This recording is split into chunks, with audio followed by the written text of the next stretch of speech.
Bueno, el día de hoy vamos a dar el seminario de facodinamia que tiene que ver con la descripción y el funcionamiento de los equipos de facomulsificación. La cirugía de catarata por facomulsificación es entendida como una cirugía compuesta por dos sistemas. A grandes rasgos o básicamente, tiene que estar compuesta por un sistema que sea capaz de fragmentar el cristalino y otro sistema que sea capaz de evacuar estos fragmentos de cristalino por la incisión lo más pequeña posible. El reto para el cirujano es lograr un balance entre la potencia, el flujo y el vacío para hacer de esta cirugía una técnica segura y bastante efectiva. En cuanto a los equipos, el sistema de facomulsificación está compuesto por una botella de irrigación que va a estar conectada a una línea de irrigación. Esta línea de irrigación puede ser controlada o puede ser no, es controlada por un dispositivo valvular externo que controla su apertura o su cierre. También otro de sus componentes es la unidad central y aquí en esta unidad central se encuentran todos los mecanismos electrónicos que van a controlar todos los procedimientos. Estos mecanismos van a tener controladores que van a ser proyectados en una pantalla táctil y bueno, va a tener también la línea de aspiración eh, y la línea de aspiración como la línea de irrigación van al mango de facomulsificación y también tenemos el pedal. El pedal va a controlar muchas de estas funciones de las que ya les hablé. Entonces tenemos principalmente dos tipos de facomulsificación. La más ampliamente utilizada es la facomulsificación axial. Esta es una técnica que es practicada a través de una incisión principal en la que va a entrar o va a ingresar la punta del facomulsificador con su manguito de irrigación que va a asegurar el aporte de fluidos y va a proteger a la incisión y a la cirugía como tal del calor o del daño térmico que produce la misma punta del facomulsificador. También se pueden realizar una o dos incisiones accesorias, pero estas son de aproximadamente 1 milímetro y son para introducir instrumentos que pueden ayudar a la cirugía como tal. Y el otro tipo de facomulsificación es la facomulsificación bimanual, en la que se van a hacer dos incisiones principales, una donde tendremos la punta del facomulsificador sin ningún manguito, bueno, aquí en este caso no hay protección para las incisiones. Aquí el calor que produce el ultrasonido está directamente relacionado con la incisión y este es un poco disipado directamente por la irrigación que lo produce en la otra punta y la irrigación o la salida de líquidos a través de las mismas incisiones, que es como el sistema refrigerador de este tipo de facomulsificación. También tenemos que tener en cuenta las bombas. Las bombas van a constituir uno de los elementos fundamentales de los aparatos de facomulsificación y son las responsables de generar el vacío en el sistema. Durante o a lo largo de todo el seminario voy a ir dando algunos conceptos que son claves para ir entendiendo todo a medida de que vayamos desarrollando el seminario. Entonces tenemos bombas de flujo, bombas de vacío y bombas híbridas que van a combinar tanto las características de bombas de flujo como de bombas de vacío. Y entre las bombas de flujo tenemos las bombas peristálticas y las bombas scroll. Las bombas de vacío tenemos la Venturi, que es la bomba característica o prototipo de este tipo de bombas, las bombas diafragmáticas y las bombas Rotary Vein Pump. En cuanto a las bombas de flujo, tenemos la bomba peristáltica, que es la de uso más extendido actualmente en la mayoría de equipos de facomulsificación. Esta bomba va a presentar un conjunto de rodillos que van a presionar la línea de aspiración de manera alternante. generando una compresión y generando un vacío que va a ser, digamos que es un poco más controlado a medida que va rotando este cilindro que contiene todos estos pequeños cilindros o rodillos.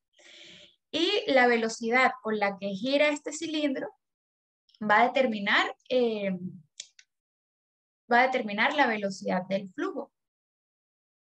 Entonces, estas bombas peristálticas, en este tipo de bombas se puede preestablecer la velocidad del flujo de aspiración, que se mide en cc sobre minutos, y a su vez va a permitir controlar los límites del nivel de vacío.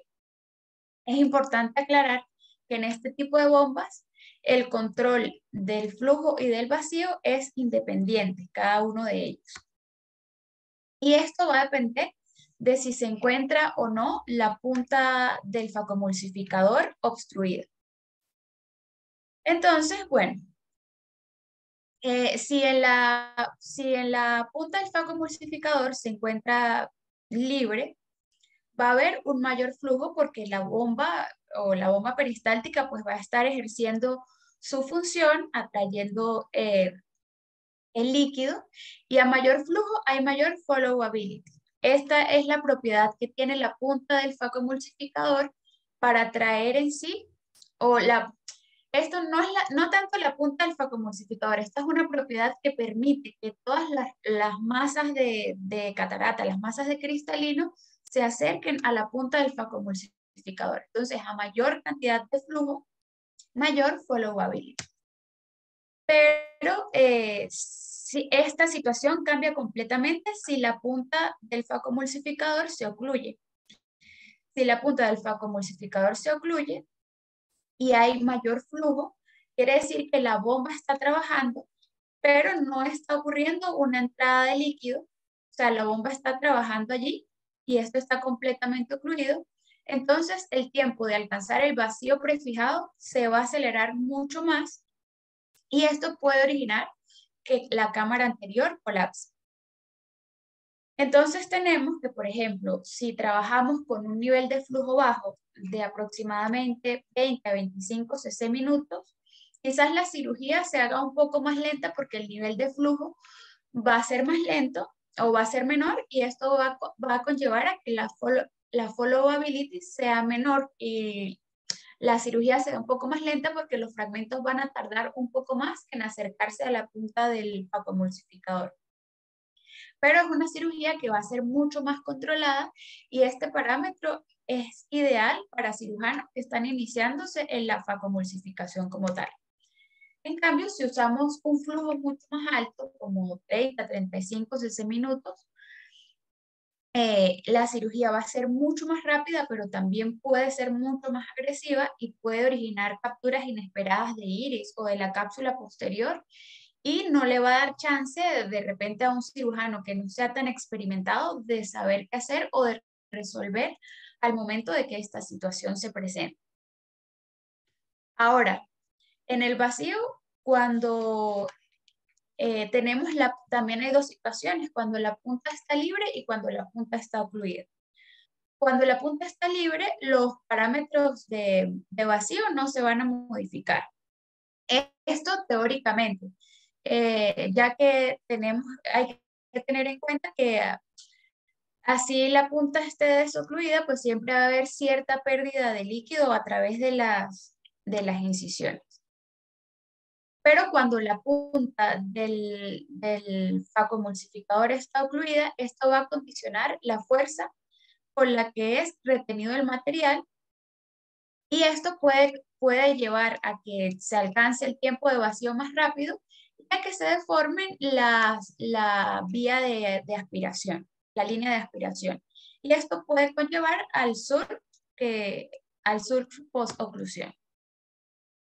Ahora, en cambio, las bombas de vacío, como la bomba tipo Venturi, aquí el nivel de flujo no va a ser preestablecido antes de la cirugía, sino que aquí el nivel de flujo va a ser dependiente del nivel de vacío. Y esto es muy importante tener en cuenta esta diferencia en estos dos tipos de bombas. En el sistema Venturi hay un gas que va a iniciar su recorrido y este gas va a llevar consigo la tasa de aspiración, o sea, va a aspirar el líquido y por eso el flujo, el nivel de flujo con el que va a fluir el líquido va a ser dependiente del nivel de vacío. A mayor nivel de vacío, pues mayor nivel de flujo.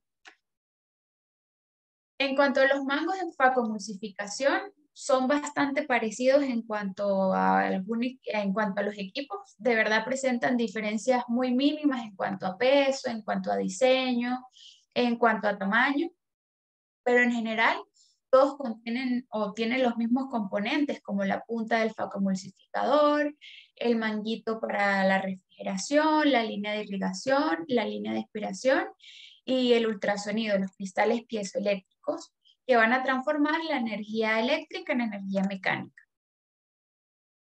Y las vías de irrigación y aspiración, bueno, también van a tener ciertas diferencias mínimas entre equipos, pero van a contar todas con una vía de irrigación y una vía de aspiración. En cuanto al pedal, el pedal es un elemento muy importante porque va a permitir el control de diferentes fases de la vacoemulsificación por manipulación con el pie.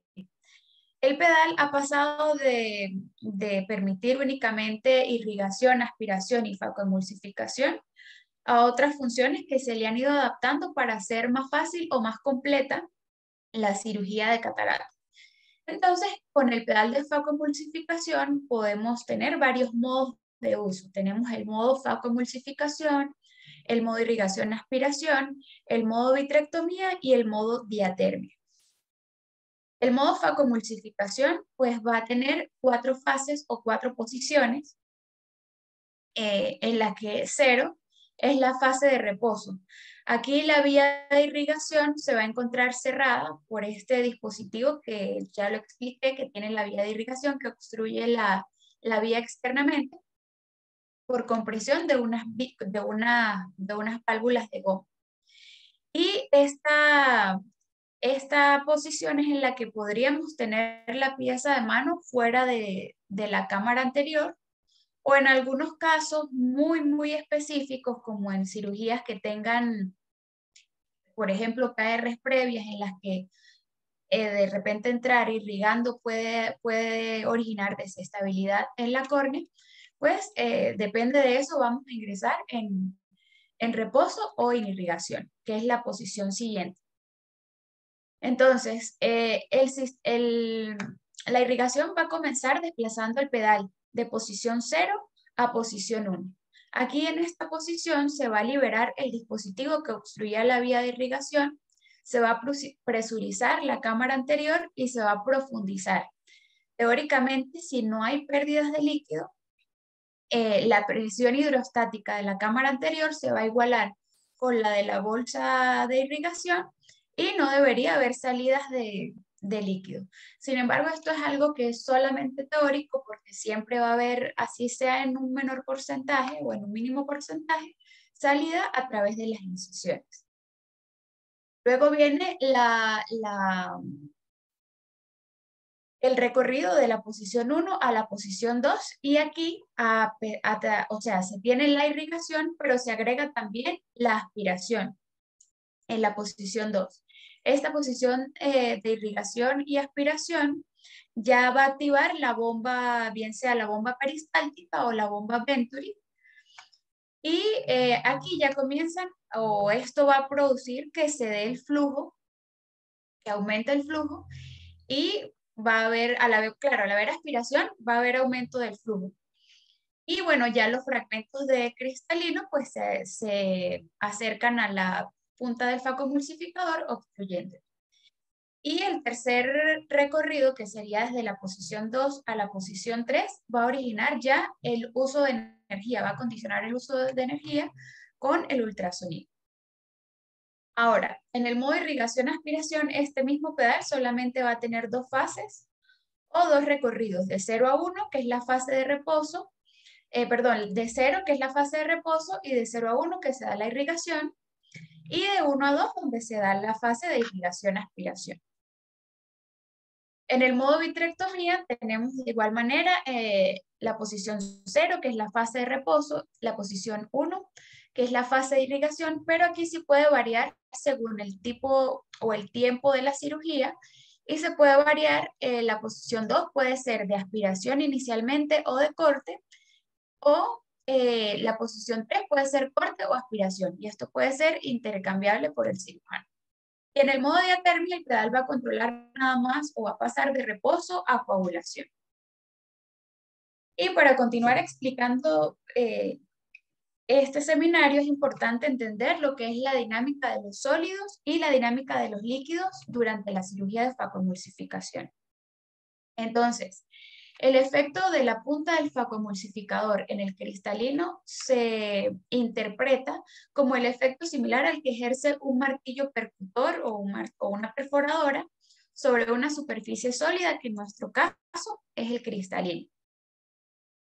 La punta del facoemulsificador va a oscilar a una frecuencia de 28.5 a 40 kHz, dependiendo del equipo, y esto por lo general no se puede cambiar, o sea, ya viene con esta frecuencia preestablecida. Lo que sí podemos cambiar va a ser la potencia, y la potencia va a estar determinada por el recorrido que va a hacer el tip, la punta del facoemulsificador. Y se va a medir en porcentajes.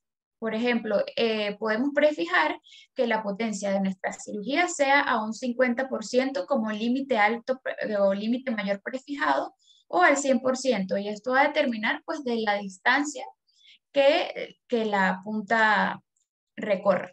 A mayor distancia, mayor velocidad, a mayor velocidad, mayor fuerza, y a mayor fuerza, pues mayor destrucción para el cristalino.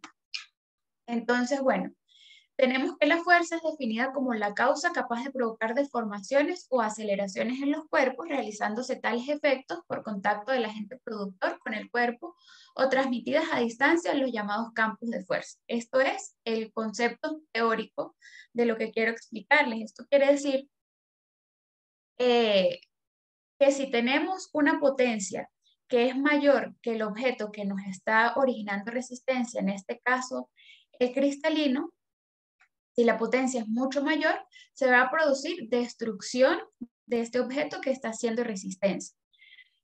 Pero si se presenta un segundo caso y hay mayor resistencia, o la resistencia es mayor que la potencia, se va a dar el caso en el que no se va a producir destrucción, sino que se va a producir desplazamiento.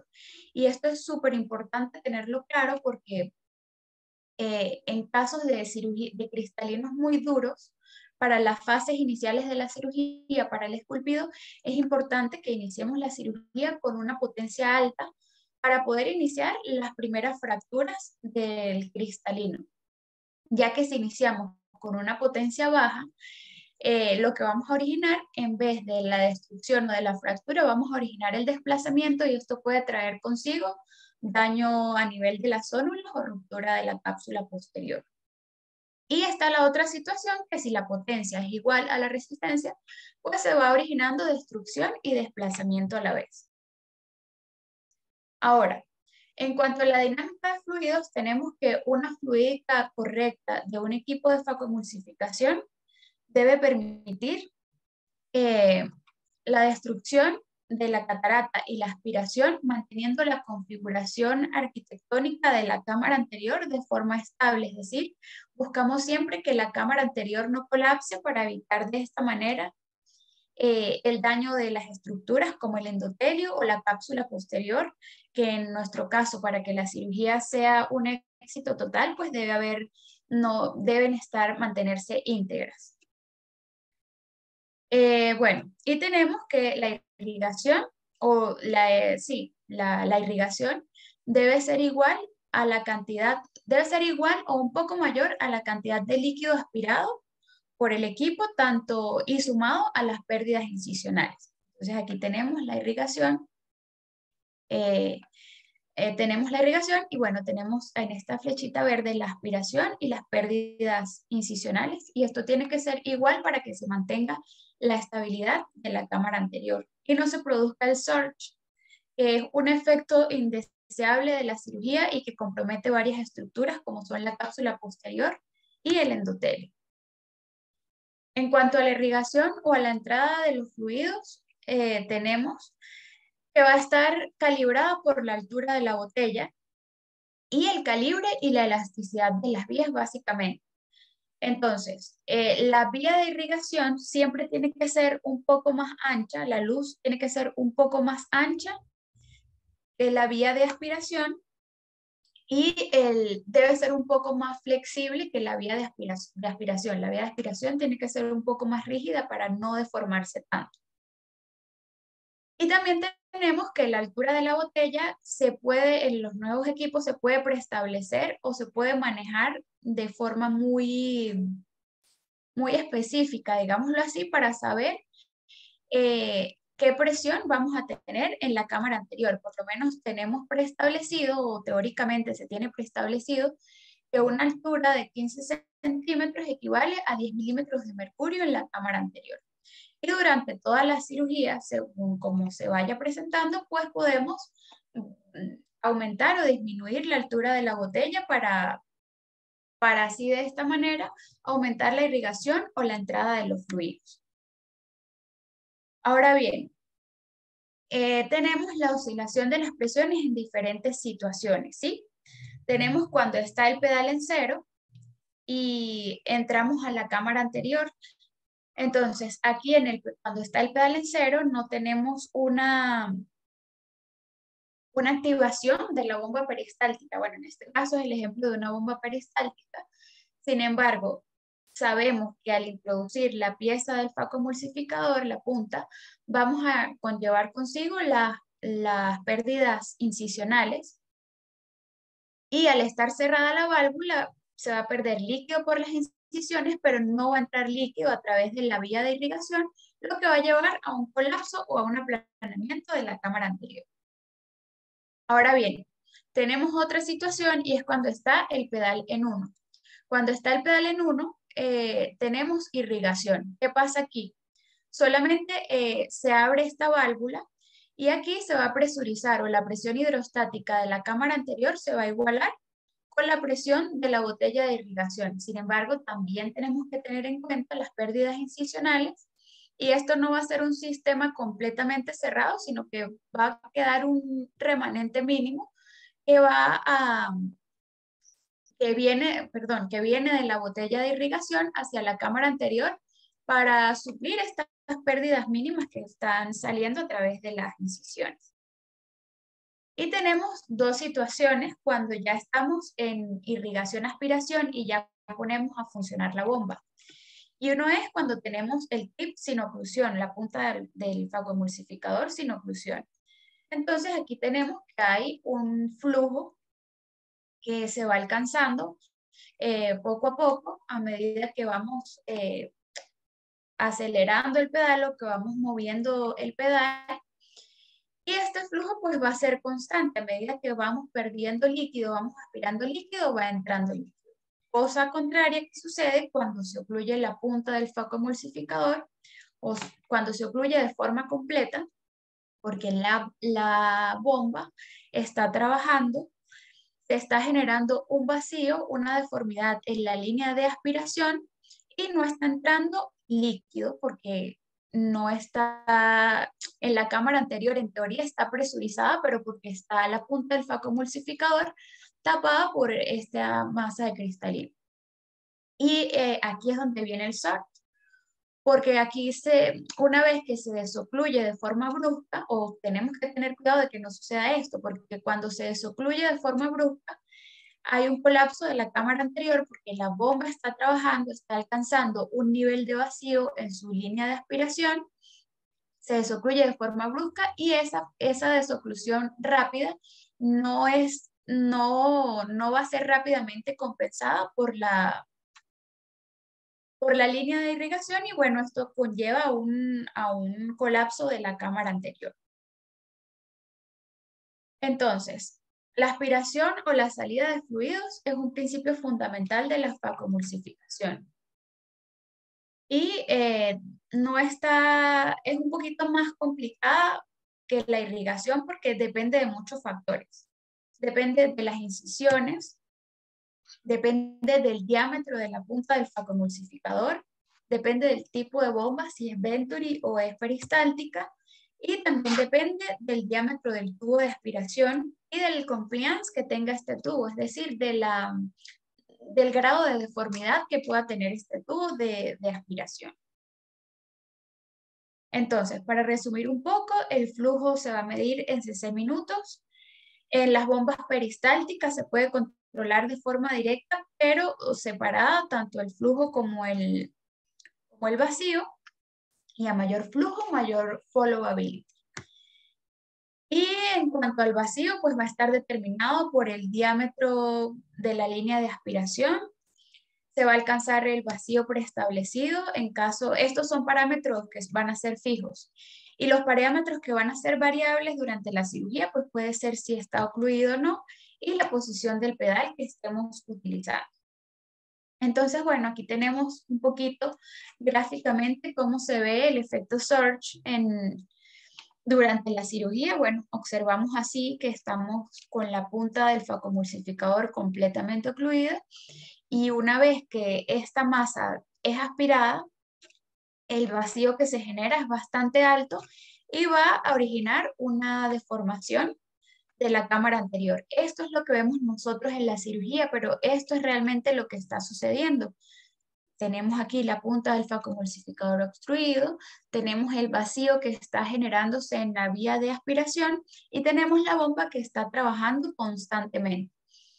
Aquí tenemos como rápidamente esta bomba sigue trabajando, el vacío alcanza el vacío o la compresión de esta vía de aspiración rápidamente regresa a su tamaño, trayendo consigo la aspiración de todo el líquido de la cámara anterior.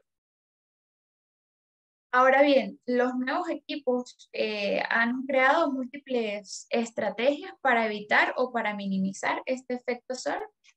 Entre esos tenemos reforzado de los tubos de la línea de aspiración, disminución del coeficiente de compresibilidad de los tubos, entre otros.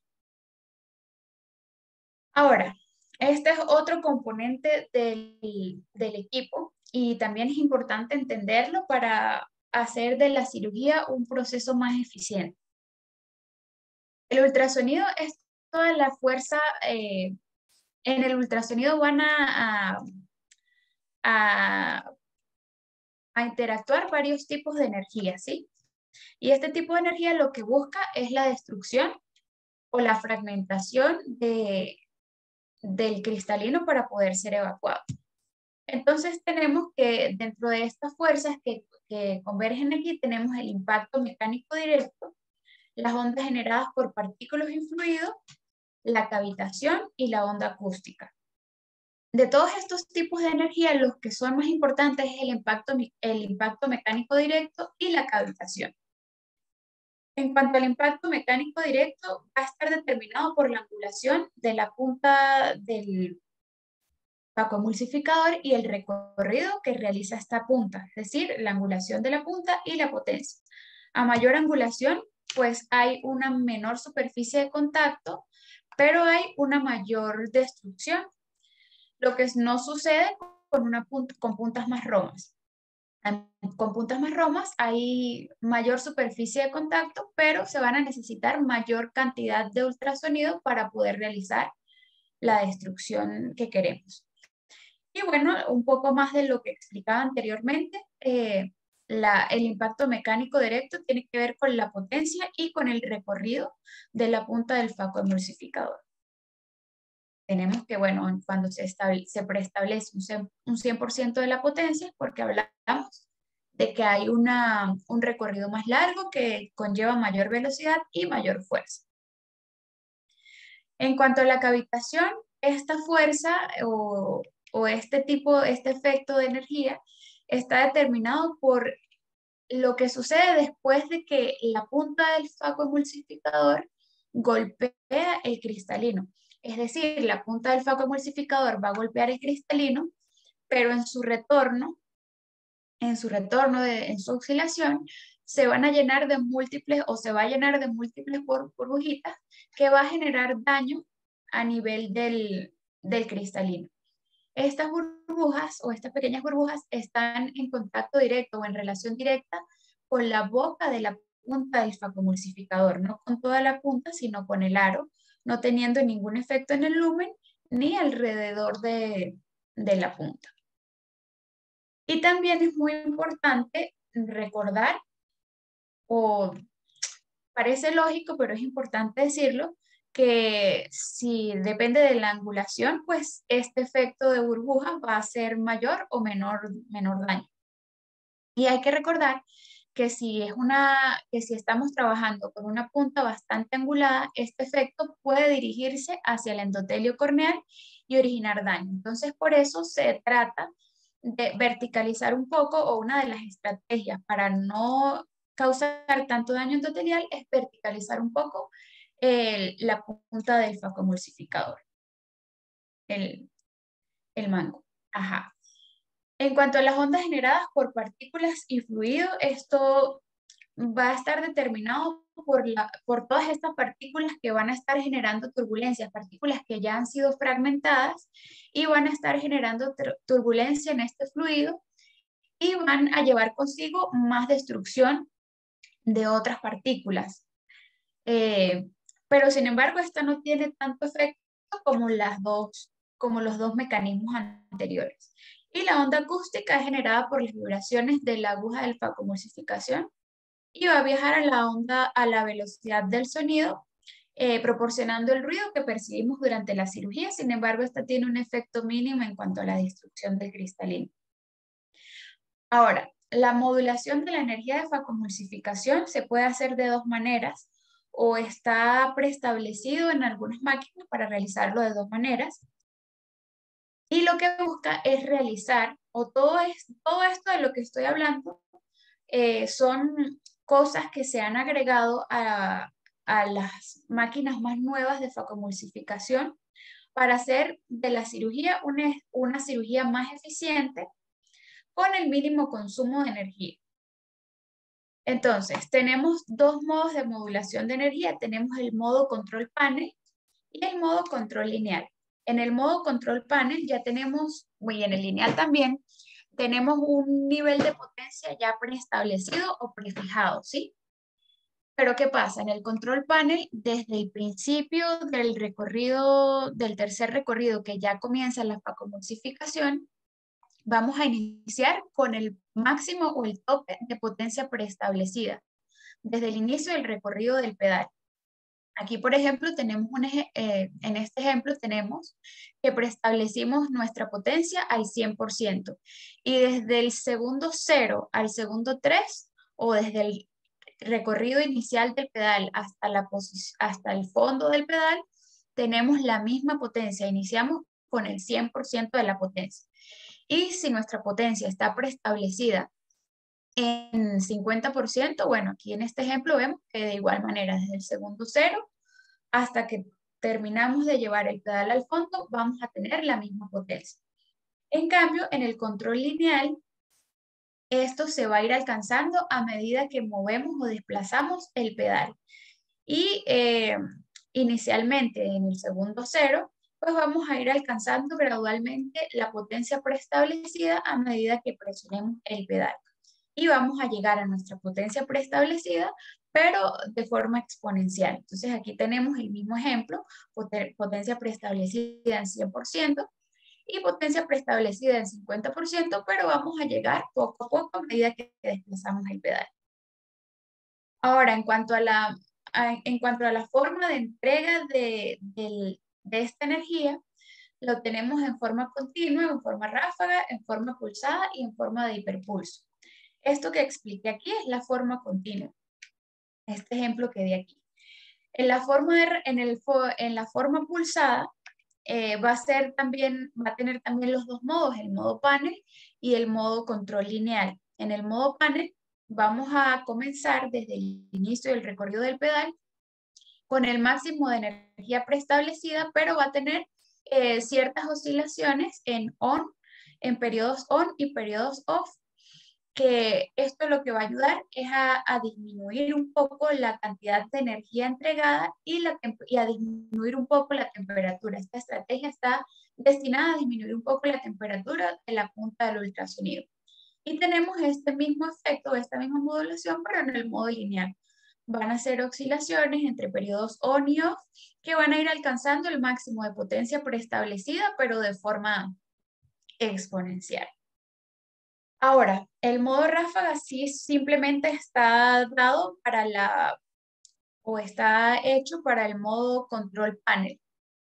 Aquí en este modo vamos a tener periodos oscilatorios también, pero que a lo largo del tiempo o a lo largo del recorrido del pedal, su frecuencia se va a ir haciendo más corta, la frecuencia de aparición de los periodos on, hasta que al final vamos a tener el máximo de potencia y de forma continua, ya no va a ser el modo, ya no va a ser con oscilaciones. Y en el modo hiperpulso, esta es como una variación del modo pulsado. Y aquí pues tenemos que los periodos off son un poco más grandes y bueno, aquí simplemente sí se da en el control lineal. Todo esto, como lo expliqué antes, está determinado o creado con el fin de ayudarnos en cada etapa de la facoemulsificación para hacer de esta cirugía una cirugía más eficiente. Entonces tenemos que, por ejemplo, en el modo continuo, no hay una protección térmica con periodos off, hay un mayor uso de energía, pero este mayor uso de energía es bastante útil en las fases iniciales, como en las fases del tallado del cristalino. Vamos a tener, por ejemplo, que en el modo de ráfagas, tenemos una protección térmica, tenemos buena followability. Entre sus inconvenientes tenemos que no tenemos control lineal, sino que es una potencia de faco fija. Pero esta característica es importante, por ejemplo, para empalar los fragmentos grandes de cristalino, los heminúcleos, para realizar las técnicas de shock. También tenemos la medida de la energía de facoemulsificación utilizada. Tenemos la energía disipada acumulada, que es la manera como el facoemulsificador o los diferentes tipos de facoemulsificador unifican criterios y van a determinar la cantidad de ultrasonido que ha sido entregado durante esta cirugía. Y lo otro que se mide es el tiempo de facoemulsificación absoluto. Esto nos puede ayudar bastante al momento de que estemos realizando la cirugía para tenerlo en cuenta e ir cambiando o reponiendo viscoelásticos si nos damos cuenta de que de repente ya tenemos mucho tiempo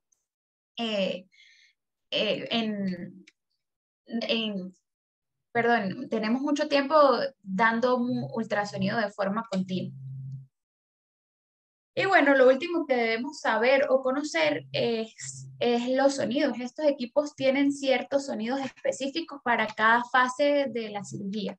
Entonces debemos entrenar muy bien el oído para saber en qué fase de la cirugía nos encontramos. Entonces esta cirugía engloba pie derecho, pie izquierdo, mano derecha, mano izquierda, cerebro y oído. Y es importante que como cirujanos entrenemos todo esto, tengamos nuestros 5 sentidos al máximo para poder hacer de esta cirugía una cirugía bastante eficiente y segura. Pero esto pues conlleva una curva de aprendizaje bastante grande.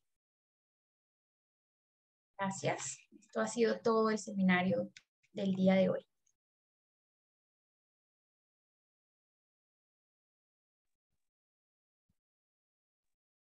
Ahí vamos. Ok. Te felicito, Gaby, porque se ve, o sea, dado todos los conceptos básicos bien descritos, se comprendió muy bien tu seminario, pero sobre todo se ve que tú estabas entendiendo de lo que estabas hablando. Eso fue lo que capté, pues que tenías en tu cabeza claros todos estos conceptos. Bueno, luego meta final de todo este seminario, y se los vamos a tener que prometer y tal vez lo demos antes del siguiente, bueno, es dar también una idea de cómo vamos a poner nuestros parámetros en nuestras máquinas, porque en base a todo esto que tú acabas de explicar, y luego a la experiencia y el modo de trabajar de cada cirujano es que se llega a la meta, que es colocar todos los parámetros que queremos manejar en nuestros equipos, dependiendo cómo sean. Pues lo que usamos en IMOC son mixtos. De verdad que el problema con Sorge es rarísimo. O sea, yo tengo siglos que no veo un Sorge en una cirugía porque son equipos altamente eficaces que nos permiten tener una estabilidad de cámara anterior de verdad espectacular, ¿no? Entonces a mí sí me gusta, la verdad falla mía no haberte dicho, porque al final de este seminario sí me gusta mostrar cómo nosotros cuadramos pues los parámetros de ciertos rangos, ¿no? Por ejemplo, el doctor Perazo le gusta trabajar con vacíos mucho más altos que lo que me gustan a mí, y así pues cada quien los va afinando a cómo se sienta más cómodo trabajar. Pero lo más importante es lo que tú diste, que es uno entender los conceptos, entender qué es vacío y qué es aspiración, como la aspiración es un concepto más dinámico que se refiere al flujo, pues, desde nuestro lugar de operación hacia el equipo, y el vacío viene siendo menos dinámico en el sentido de que se va aumentando y se va generando en la medida que se ocluye la punta. Entonces, comprender estos conceptos que están tan ligados, aspiración y vacío, son conceptos que van amorochados, que son luego, en gran parte de lo que te permiten luego establecer qué parámetros vas a colocar en el equipo. Además, en base a estos conceptos que tú has dado, nosotros definimos qué parámetros vamos a poner también dependiendo del grado de dureza de la catarata. Entonces, cambian los parámetros a medida que la catarata es más dura, ¿ok?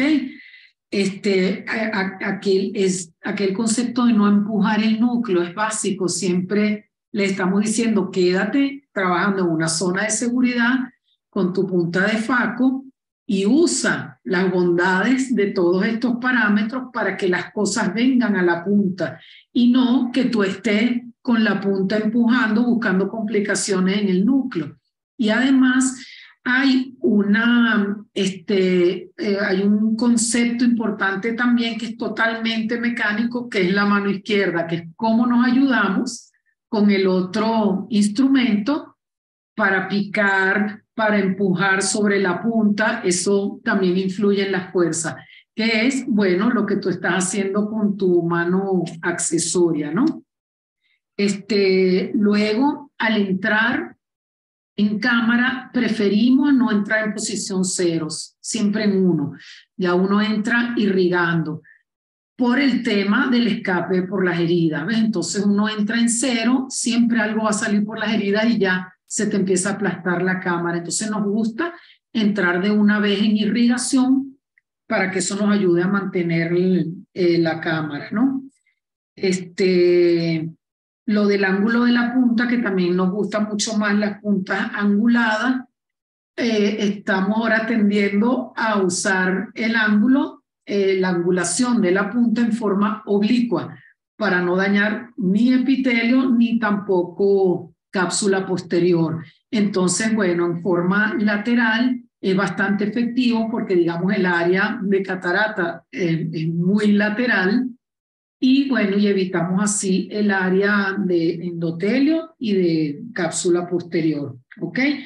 Y recordar también el concepto de la fuerza o el parámetro torsional de las puntas de faco.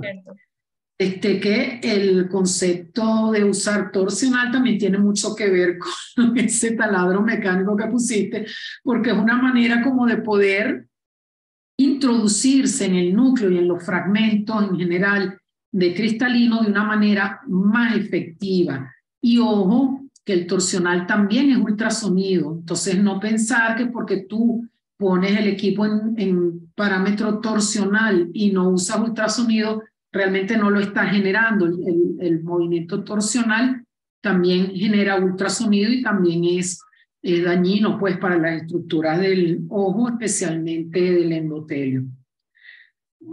Por supuesto, siempre preferimos trabajar en forma lineal, es la manera de tú tener el control en tu pie y ese concepto tan importantísimo que dijiste de último y es lo principal, que uno tiene que usar todos sus sentidos. La vista, por razones obvias, pero entonces los sonidos te ayudan muchísimo a saber, sabes que, por ejemplo, como me gusta a mí que yo voy a posición 3 de a toquecito y todo eso me lo va dando el sonido junto con lo que uno está observando sobre tu campo operatorio. Pero aprender a escuchar los sonidos es espectacular, hace una diferencia enorme. Y bueno, y entonces uno tiene que estar pendiente, saber lo que está haciendo, ver, oír, usar las dos manos y los dos pies. Y hacer todo eso sin separar tus ojos del microscopio. Esas habilidades las hemos estado practicando mucho ya empezamos contigo ahorita, Gaby, en el wet lab, que te insistimos mucho. Yo te digo, procura hacer todas las cosas sin quitar tus ojos del microscopio. Tú no pierdes la vista de tu campo operatorio y mueves tus pies y mueves y haces todo y siempre pendiente aquí de tu campo operatorio, ¿ok? Bueno, seguro que hay más observaciones que se las voy a dejar al doctor Perazo para no hacer la cuestión tan prolongada. Así que adelante, Antonio. Bueno, me voy. Entonces, este es un tema muy profundo, muy largo, porque yo pienso que la cirugía de catarata, ¿me están oyendo, no? Sí. Yo pienso que la cirugía de catarata, en especial la facoemulsificación, es una de las cirugías más difíciles de la oftalmología. Es una cirugía que para hacerla bien se necesitan muchos casos. Se necesitan por lo menos 100 casos. Y después que uno cree que lo tiene dominado, comienza un periodo de complicaciones por el exceso de confianza, en donde uno tiene que volver a medir qué fue lo que pasó allí para corregir esos errores. Yo lo comparo con la aviación. Ningún piloto toma vuela una aeronave sin antes, cualquiera que sea, sin antes haber practicado en esa aeronave y saber muy bien cuál es el manual de operación del piloto. O sea, cuál es la velocidad de rotación de la aeronave, a qué velocidad puedo yo elevarla y a qué velocidad puedo aterrizar aquella aeronave, cuál es la velocidad vertical y cómo son los mandos, cómo son los motores que tiene, si es de pitón o es turbo. Eso es muy importante para tener un vuelo feliz. Aquí es igual. Aquí es igual. Siempre tenemos que saber qué tipo de máquina usamos. Todas las máquinas no son iguales. Todos los aviones, tampoco todos vuelan, pero no son iguales. En este caso, también hay que conocer la máquina y conocer la facodinamia. Básicamente, se trata de un sistema de irrigación y un sistema de aspiración que debe ser muy estable. La irrigación, como tú lo dijiste, viene dada por una solución salina balanceada y tiene una presión a la cual va a entrar en el ojo. En un principio se hacía en los primeros equipos se hacía con la altura de la botella. Y cuando usábamos esto, la altura ideal de la botella era lo más alto posible para tener una alta reposición de la cámara anterior. Hoy en día las botellas se le puede inyectar presión positiva de la misma máquina o hay otras máquinas que vienen con unas bolsas especiales y que se colocan alrededor como de un manguito que aprieta la bolsa para darle una cierta presión y una respuesta rápida ante la solicitud del cirujano de una irrigación rápida. Eso todo para mantener la estabilidad de la cámara anterior. Vamos a hablar de un ojo normal, o sea, que tenga no vamos a hablar de ojos con cámara muy estrecha ni con cámara muy profunda. Vamos a hablar de un ojo normalito con una buena dilatación de pupila y una catarata mediana, grado 2, grado 2,5. Entonces, porque ya si tenemos ángulo estrecho, cambia la situación, y si tenemos un ojo miope, también cambia la situación. Tenemos una catarata muy dura o demasiado blanda, también cambia la situación. Hemos hablado de todos dos parámetros de ojo normal. Después tenemos que conocer cómo trabaja la máquina y dónde interviene la mecánica de los cristales, de facoemulsificación, los cristales de cuarzo, que tienen la propiedad física, pues, de cuando se les estimula con energía eléctrica, los cristales vibran, y eso depende del cristal, y vibra a tantas veces por segundo, 28, 40,000, 60,000 veces por segundo, y es fijo porque depende del cristal, que fue lo que tú dijiste. Si es 1, 2 o 4 cristales. Generalmente los últimos aparatos tienen 4 cristales. Y esos cristales vibran para proporcionar energía mecánica. Y pueden vibrar en forma antero-posterior, o sea, hacia adelante y hacia atrás, como en los primeros facoemulsificadores. Y ya la Alcon sacó la máquina con un sistema ósil, donde rota o vibra en forma rotatoria. Y claro, para que esa rotación sea efectiva mecánicamente, la punta debe estar doblada en cierto ángulo para que haga un abanico. Cuando la punta del aparato es recta, eso genera un movimiento antero-posterior, y si la punta, como tú bien lo dijiste, puede ser plana o angulada o biselada. Claro, mientras más biselada, más entra dentro de un tejido duro. Mientras menos biselada, menos entra y menos superficie de aspiración tiene. Porque uno tiene una forma transversal de un óvulo y el otro un círculo. Y también la energía que se despide de allí, de la punta del aparato, ya sea por mecánico, por cavitación, que bien lo explicaste, que son las principales fuerzas que actúan ahí, se dirigen hacia donde está el bisel. Entonces, mientras más biselada esté en la punta, hay que tener mucho cuidado con el endotelio, porque tiende esa energía a subir hacia el endotelio, hacia donde está el bisel. Hoy en día trabajamos nos gusta mucho el sistema ósil, porque ya esa energía es energía difusa. Yo lo comparo con una linterna. En el primer caso, con una linterna cuyo foco de luz es dirigido hacia un punto determinado. Esas son las energías de las puntas rectas. Cuando se trata de energía del ósil, es como si tuviéramos una lámpara guindada del techo de una habitación, donde alumbra toda la habitación. Y esa sería la energía difusa. Claro, nosotros le ponemos una pieza por delante y la destruye con bastante perfección, y el resto de la energía se difunde en el espacio de la cámara anterior, no se concentra en un solo sitio y produce, en teoría, menos daño.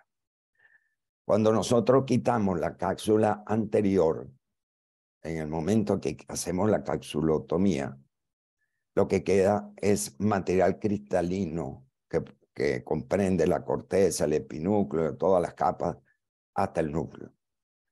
Y eso se ubica inmediatamente en una cavidad única, lo que nosotros llamamos cavidad única. Ahí no hay sino una sola cámara, cuyo techo es el endotelio y cuyo piso es la cápsula posterior. La forma más segura de hacer una facoemulsificación es ubicarse en el centro de ese espacio. Ese espacio puede llegar a tener 1,5 centímetros. En teoría, nosotros debemos trabajar en ese medio centímetro central, en una esfera imaginaria. Y esa es lo que nosotros llamamos zona de seguridad. Dejamos un espacio para no dañar el endotelio por arriba de esa zona de seguridad, y un espacio por debajo para alejarnos de la cápsula posterior. El enemigo del endotelio es el ultrasonido, y de la cápsula es la aspiración. Si por alguna razón nosotros debemos acercarnos al endotelio, debemos disminuir la potencia de ultrasonido.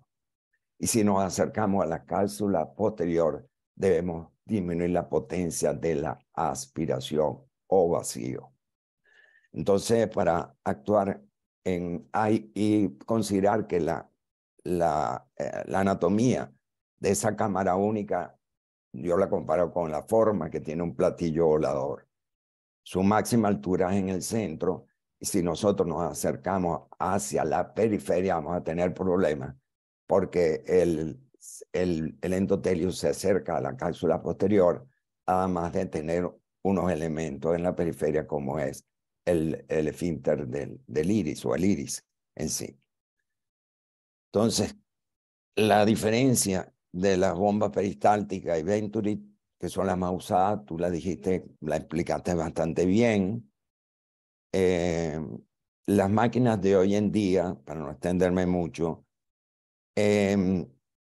unen esas dos, las bondades de ambos sistemas. El sistema peristáltico, como bien lo explicaste, son unos rodillos que transportan a la velocidad que uno le ponga una cantidad de líquido por minuto. Los transporta, y cuando le tapas la punta, entonces se crea el vacío que tú le pones un límite. Tú le dices, llega hasta 400 y te paras allí, o llega hasta 500 y te mantienes allí. ¿Okay? Entonces, claro está que para hacer la emulsificación en una máquina peristáltica debemos perseguir la oclusión. Debemos tratar de que esos fragmentos que nosotros ya hemos hecho supuestamente un pre-chop, esos fragmentos vayan y se dirijan a la punta del aparato. En esa dinámica, por supuesto que los chorros de irrigación debemos tenerlos lateralmente, porque nunca orientar la punta del faco con un chorro de irrigación hacia arriba y hacia el endotelio, eso no funciona bien, sino debemos lateralmente para que vaya hacia el ángulo y ese flujo se dirige hacia la punta del aparato, en cualquiera de los dos sistemas, tanto Venturi como peristáltico. Si estamos manejando un sistema peristáltico, a nosotros nos gusta manejarlo con velocidades de unos 50 cc, de flujo de 50 cc por minuto, 50, 55, para que se produzca movimiento, y esto tiende a producir cierto vacío. Claro que el vacío verdadero lo va a lograr cuando se ocluya la punta del aparato. Entonces uno espera un ratico que suba, y cuando el aparato suene, generalmente suena con una campanita o un aviso sónico que nos dice que llegó al máximo de vacío, en ese momento apretamos más el pedal para producir la emulsificación, para activar los cristales y así destruir la pieza que tenemos en la punta del aparato. Cuando esa masa pasa violentamente al interior a los ductos de aspiración, baja por supuesto que la presión cae al cero y queda, sobre todo lo que tú llamaste compliance, si los tubos son de plástico, y ese plástico tiene memoria, son elásticos, y ahí puede quedar un vacío residual que no nos interesa mantener.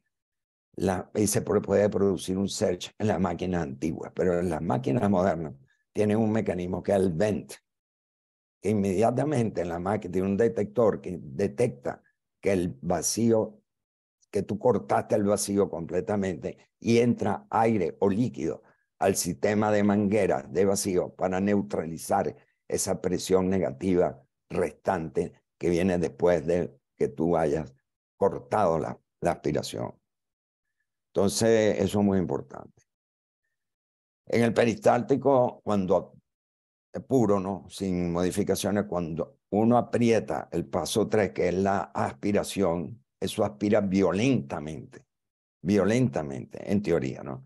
Eso de un solo golpe es como una aspiradora que tú le abres la válvula inmediatamente, entonces aspira en forma violenta, y por supuesto tiende a producir un surge o un colapso de la cámara anterior. Lo que pasa es que las máquinas de hoy en día tienen un rise time o un tiempo antes de que eso suceda, o sea, evitan automáticamente que eso se produzca en forma violenta. Entonces tú le pones ahí, depende de la paciencia del cirujano, le pones 1 segundo, 2 segundos, 3 segundos, 4 o 5 segundos. O sea, que cuando tú pisas el pedal y le dices al aparato, aspira a 550 milímetros de mercurio, no lo hace inmediatamente. Tú le preestableces, le dices a la máquina, mire, suba a 550, pero súbalo en 1, 2, 3, 4 segundos, se lo preestablece para que ese golpe no sea repentino y todo suceda, o sea, que imite al sistema peristáltico. Entonces, las máquinas de hoy en día son un in-between, que están entre el sistema Venturi y peristáltico para aprovechar las ventajas de ambos mecanismos y hacer la cirugía muchísimo más segura. Por supuesto, lo nombró la doctora Cecilia, que se prefiere un control lineal del ultrasonido. Se prefiere, ¿por qué? Porque la catarata o los restos del cristalino tienen contextura o dureza diferente. O sea, no voy a disparar el 100% del ultrasonido para un pedacito que es blandito. Entonces, a medida que nosotros vamos viendo que la necesidad la necesidad de más ultrasonido, bueno, pisamos un poco más el aparato, pisamos más el pedal y le exigimos más potencia al aparato. Bueno, ahí faltan algunas cosas. Bueno, con respecto al pulso y la ráfaga, sí, es conveniente en los equipos que tienen este sistema. En el sistema de OSIL, prácticamente no se necesita pulso ni ráfaga, solamente usamos pulso cuando se combina el sistema OSIL con el ultrasonido convencional.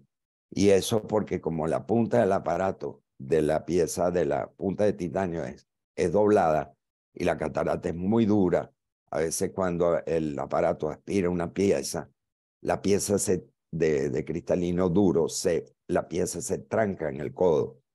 Entonces es conveniente ponerle también un sistema anteroposterior de ultrasonido clásico o el típico ultrasonido para que se sacuda la punta del aparato y se libere de esa obstrucción. Entonces por eso se prefiere el sistema combinado de OSIL y ultrasonido lineal convencional. Aunque en la mayoría de las veces con el OSI es súper suficiente lograr una extracción de la catarata cómodamente. Bueno, muchas son las cosas que se deben de ver en la práctica y siempre conocer bien la máquina. Cuando nosotros cambiamos de máquina, es bueno preguntarle a los cirujanos que conocen esa máquina, miren cuáles son los parámetros, cómo la usa, qué le pone, etcétera, ¿no? Por ejemplo, el clásico Millennium tiene un sistema bilineal que es muy bueno, y una máquina que con 30% ultrasonido es bárbara, es un monstruo. Por ejemplo, en el Acurus se necesita 70% ultrasonido para lograr el mismo efecto, porque los cristales son diferentes y actúan a velocidades diferentes. Entonces, mucho cuidado porque si le ponemos 70% al milenio, aquello puede ser desastroso. Entonces, siempre es bueno preguntarle a los cirujanos que tienen ya experiencia con el equipo, si nos vamos a cambiar de equipo, cómo funciona ese equipo en particular para poder acostumbrarnos al equipo. Es muy importante también los ruidos, y también recomiendo operar o manipular el pedal del faco y también del microscopio descalzo. Yo me quito los zapatos, me pongo solamente las botas. Algunos cirujanos llevan unos zapatos tipo cross y se quitan y el cubrebotas está sobre el pie y para poder tocar con los dedos y la planta del pie los controles del aparato. y esto le da mayor sensibilidad y también las diferentes recorrido, el recorrido de la pieza del pedal del facomulsificador tiene diferentes durezas a través de su recorrido, y eso se siente en el pie, además de los ruidos que el aparato emite para avisarnos en qué etapa está. Bueno, y con esto yo creo que termino, faltan muchas cosas, ¿no? Pero con esto termino algunas de las observaciones y insisto que los wet lab son muy apropiados para acostumbrarse a manejar estas máquinas y no estar con la angustia de tener al paciente y no conocer bien el aparato. Bueno, con esto termino las observaciones, Gabriel. Aquí Gracias, tenemos dos doctor. cositas. Gracias, doctora. Tenemos dos cositas en el chat. El doctor Jorge Blanco, 1.000.000 de gracias por el aporte, ¿no? Que dice que agregaría que el mecanismo mediante el cual llega la energía a la punta, la energía ultrasónica, es precisamente porque hay una transformación de energía eléctrica a energía ultrasónica en forma de vibraciones que llegan a la pieza de mano. Eso es lo que hace que la punta vibre. Esa es la forma como llega esa energía hasta la punta. El concepto de followability sí lo explicó la doctora, tal vez el doctor no había entrado todavía. Y a la doctora Alexandra Zavala nos pregunta, Antonio, aquí a mí, ¿cuáles serían las recomendaciones para optimizar la fluídica al usar equipos antiguos como el Milenio del Acuro? Entonces, bueno, ya Antonio acaba de referirse a eso.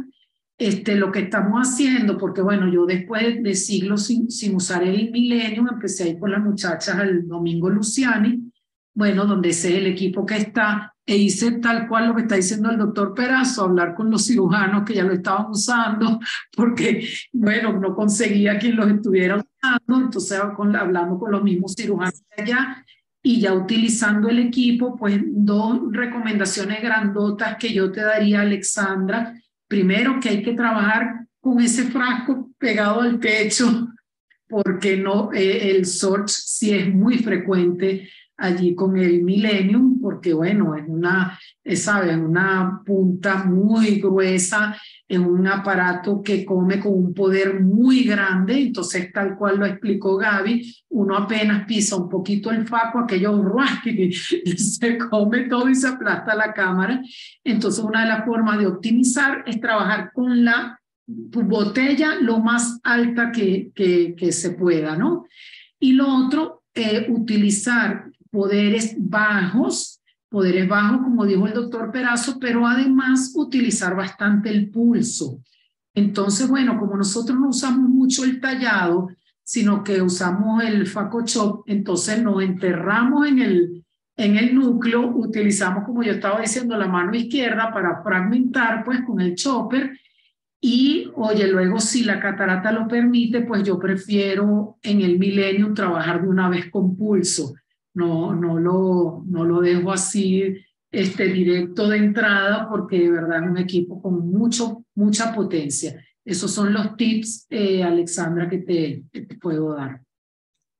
Bueno, yo quisiera agregar, pues yo trabajé mucho tiempo con el Milenio.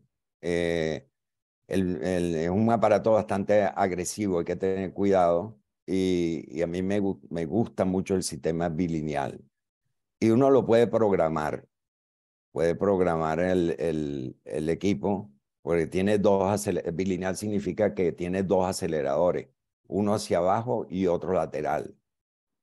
Entonces uno puede poner el ultrasonido yo lo tenía vertical, porque es el parámetro que quiero manejar con mayor facilidad, y como estoy acostumbrado a manejar carro y acelerar el carro y tener el control sobre el acelerador, en ese movimiento vertical quiero tener el control del ultrasonido.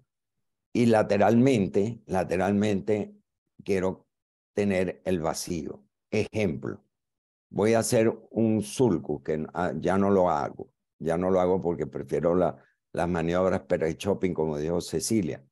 porque se pierde mucho ultrasonido. Pero si quiero hacer un surco y estoy en bilineal, entonces no acelero lateralmente, pongo un vacío muy, muy pobre para que se lleve el polvillo que sale de ahí, porque no me interesa sino hacer el surco, y pongo el ultrasonido lineal de acuerdo a la dureza de ese núcleo que le estoy haciendo el surco.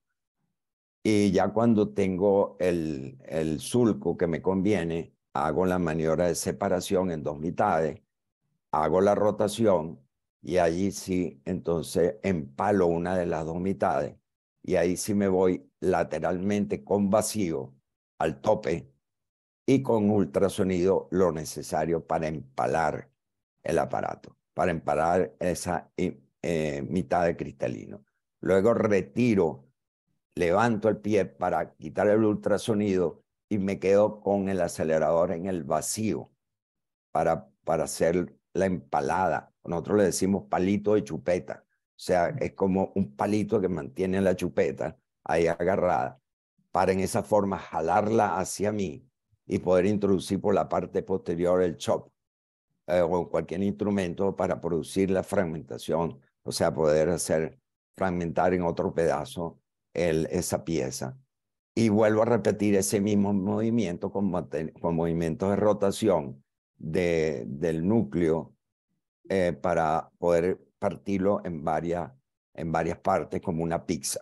Y después entonces poderlo empalar de nuevo, traerlo hacia el endotelio, pero sin salir de la zona de seguridad.